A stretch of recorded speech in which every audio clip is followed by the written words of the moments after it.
Kia ora, Helen Brahms here, coming to you live from Mesa in Arizona. How has your, oh, I hope you've all had a super fantastic Sparkling Magic Monday. It has been an up and down type of day today, emotion wise.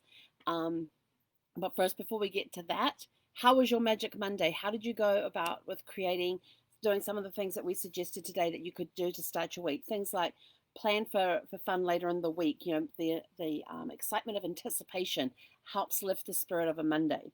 Um, Plan your week early, like do it on a Friday, Saturday, or Sunday. I prefer doing it on a Sunday, although this week I did it on Saturday, and it was great because I didn't have to worry about anything on Sunday except emptying my tanks, which I totally forgot to do because I got so into relax mode. It totally slipped my mind, so we had to do it today. Create a morning routine that you can do 7 days a week, and the a lot of studies out there show that um, when you sleep, you should go to bed at the same time every night and get up the same time every morning, 7 days a week. If you are going to do a sleep in, no more than 1 hour beyond your normal get up time, because when you get into that habit, your body gets into that place of energy, and so it knows, okay, we're done with sleep. Excellent. Let's get up. Let's get moving. Let's get going.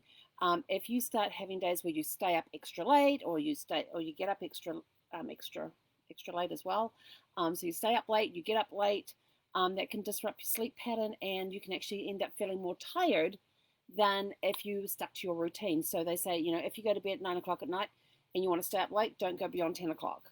If you get up at 5 o'clock in the morning, don't go beyond a 6 o'clock for a wake up.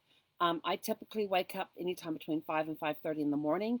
My alarm is set for 6:07. Should I be really tired and sleep beyond that, I know I am not breaking that routine of getting out of bed. Um, and then doing things like, you know, what are you grateful for, doing meditation, exercise, having breakfast, making it all part of your morning routine. Um, Purging the email, how did that go today? I'm not down to a zero inbox yet, so I've got a little more work to do before I can watch a movie tonight. um, Connecting with a friend, did you get to connect with a friend that you haven't spoken to for a while, something that was non-business related, that was like a 5 to 10 minute call? I got to do that today. It was awesome. I love doing that, connecting with people. Did you get your goal setting done for the week and get your 3 post-it notes done? um, I just realized I had the post-it note pad out and I didn't do it. Guess I'm doing that before. That's actually on my list, so I guess I'm going to be doing that today before I'm allowed to watch a movie tonight. And and after this call, I have to take Zebby for a quick walk, and then I've got to go. Then I've got another call at 6 o'clock tonight, so it's going to be a long time. May not even get a one movie in tonight. Oh well. Pay it forward with kindness. Did I get to do that today? No, I didn't do that today. So I'll tell you why in a minute. An inspiration quote, story, or a TED talk. Um, find that inspiration today to help get you started. So, how did you do with your Magic Monday things today? Did you get them done? My day was very up and down emotional wise because today would have been my 22nd wedding anniversary. I put a post on Facebook earlier this morning. When I logged in this evening to get ready to do the live, I was blown away by all the comments and the reactions to that post. So thank you, thank you, thank you for the outpouring that you guys have given me today with that. I've had text messages going like crazy today, Facebook messages like crazy. You guys just blow me away. So thank you. Thank you for all the comments and everything that you've left there. I haven't had a chance to read. I've had a quick glance at some of them. And Christina, yes, that cake. I want more of that cake too because it was an awesome, awesome cake. Actually, what was really cool is that the restaurant actually took the top tier and wrapped it ready to be frozen. And so we ate the rest of it at the reception. It was a really good cake. And then I don't remember who took it, but somebody took it back to the pet food shop that Brad's brothers had at the time, and it got stuck in the freezer where they kept the pet food. Uh, it was there for a year. We went back, we took it out of there, we unwrapped all of the layers and everything else a year later for our first anniversary. Then when whoever we went and visited in LA, that for that I think it was a week or two that we were in LA, we took that cake with us, so went. Everybody got another piece of the cake. But I would tell you this: that cake was just as good a year later after it was frozen. Um, we did all that, and there was no trace of any of the pet food flavors going into it or anything else. That cake tasted just as good as the day we had it for our wedding. So they did an incredible job of packaging it to be frozen, and it froze very, very well, and it was so good. That cake, oh my gosh! And if you didn't read the description on our wedding cake, it was a chocolate cake. It was a layered on the inside. Each tier was layered, and I don't remember how many tiers there were, but there was a raspberry filling in between each tier, and then they put that raspberry filling all around the outside of the cake as well, and then they iced the whole cake with a white chocolate icing. It was so good, and then they put fresh flowers on there, and the fresh flowers they used on there were the same ones that were in my bouquet. So if you're not my bouquet wedding flowers, they were a lavender color that matched my dress perfectly. Um, in fact, this is how we chose the flowers. We walked into the restaurant a week before our wedding. It was actually a Monday because our wedding was on a Monday, and so it was the 21st of December. We walked into the restaurant because we were going to be trying the salmon and the lamb, and salmon, lamb, and we thought we were going for a tasting. No, they come out with two full serving plates of the lamb, two full serving plates of the salmon, and I wasn't a big salmon fan there, but that was really, really good. Um, and then I think we had pasta for the kids if they wanted it, and I think we had some. I can't remember if we had chicken or not.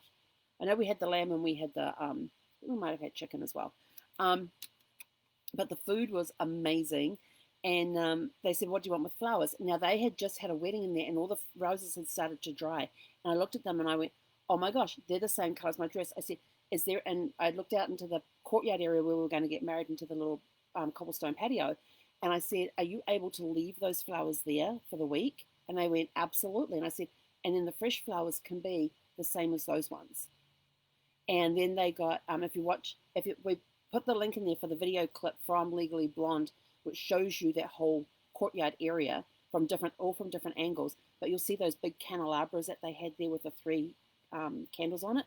We had those wound up with ivy, and we had a set standing either side of the area where we got married, which is either side of that table that Alan Warner is sitting at in the movie. And you can't quite see it, but because they put like foreign plants or something over it. But on either side of them, there's actually cherub fountains up there on the walls, which they covered with the plants in the movie. So yeah, it was a great day. We had a lot of fun, and the funniest thing that we had a lot of fun, a lot of love and laughter in that place. But one of the funniest things that happened is that they did that thing where they go ding ding ding with the glasses, and the bride and groom have to kiss. So we were sitting on. We had those outdoor plastic armchairs that you can get. So we had those. So Brad leans over to kiss me, and the next thing I know, he's on the floor. The leg had buckled underneath on the chair, so they actually got him a real chair this time instead of one of the plastic outdoor chairs. It was hang on, my phone's just put that on mute for now. It was really funny, and his brothers and his sons ribbed him for the rest of the night on that one.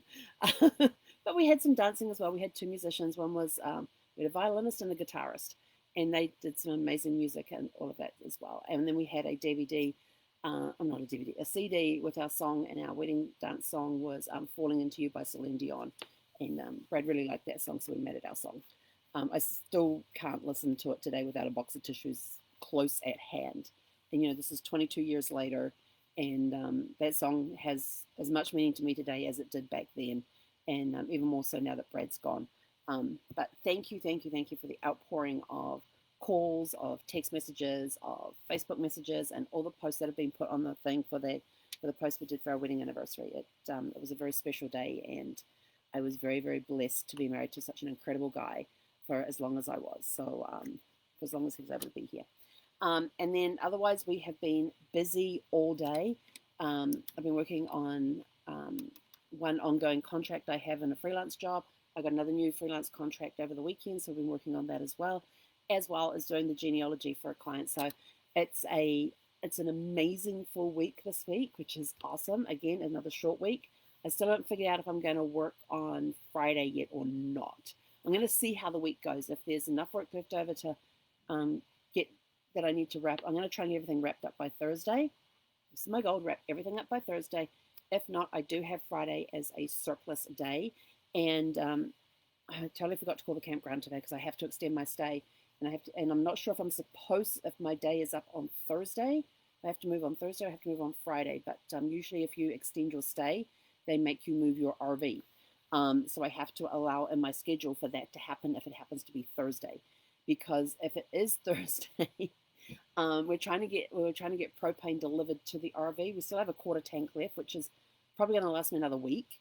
But I was talking with a couple of the RVers who are here, full timers that are here, and they said that because of codes, they cannot deliver propane to the RVs at the thing. And I'm like, but you mean to say I've got to pack up my RV to go out take my RV out of the campground to get the tank filled and then come back in again and get all set up?